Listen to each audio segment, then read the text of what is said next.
पर कियो राज कजतो दिल के दरवाजा पर कियो राज कजतो आ तोहर फूलल फूलल फुलौना या तोहर फूलल फूलल फुलौना कहियो आवाज कजतो ये तोहर फूलल फूलल फुलौना कहियो आवाज कजतो हगे दिल के दरवाजा पर कियो राज कजतो हगे दिल के दरवाजा पर कियो राज कजतो तोहर फूलल फूलल फुलौना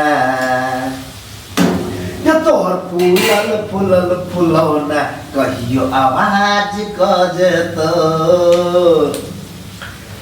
हगे गोर गाल पर फेयर लवली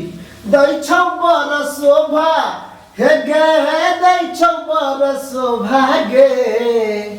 आ लागौ गाल आबू से नुरिया लगवा देना चोभागे लागौ गाल आबू से नुरिया लगवा देना चोभागे गोर गाल पर फेयर लवली दै छौ बर शोभा हेगे दै छौ बर शोभा गे लागौ गाल आबू से नुरिया लगवा देना चोभागे लागौ गाल आबू से नुरिया लगवा देना चोभागे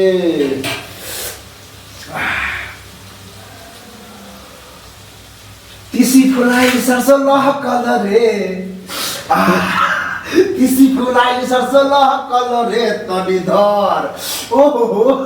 तनी धर धर धर माल बहकल रे तनी धर धर धर माल बहकल रे तिसी फुलाई सरसो लहकल रे तिसी फुलाई सरसो लहकल रे तनी धर धर धर माल बहकल रे तनी धर धर धर माल बहकल रे 80 न 85 हमरा 90 चाहिए ओहो कनी मुस्की चवरिया 80 न 85 हमरा 90 चाहिए हे टेंगारा के दीदी गोसाई बरका हे टेंगारा के दीदी उदासी झाड़ दे ये टेंगारा के दीदी हमरा अबे चाहिए ये टेंगारा के दीदी हमरा अबे चाहिए 80 न 85 हमरा 90 चाहिए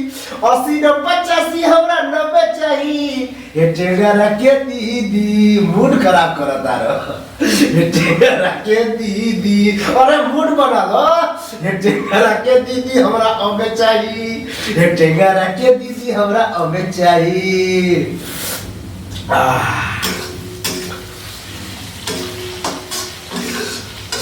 ये मुखिया बैगन में बोलावता आई हो दादा मुखिया बैगन में बोलावता आई हो दादा मुखिया बैगन में बोलावता कबो 500 कबो नंबरी देखावता कबो 500 कबो नंबरी देखावता आई हो दादा मुखिया बैगन में बोलावता ए दरोगा जी लेके जइबा हमके कौना जेल में ए दरोगा जी माहिरबानी बचपन से हम अरे सुनो तारू माहिरबानी बचपन से हम चोर सिपाही के खेल में ए दरोगा जी अरे छोड़वा के ए दरोगा जी लेके जइबा हमके कौना जेल में ए दरोगा जी लेके जइबा।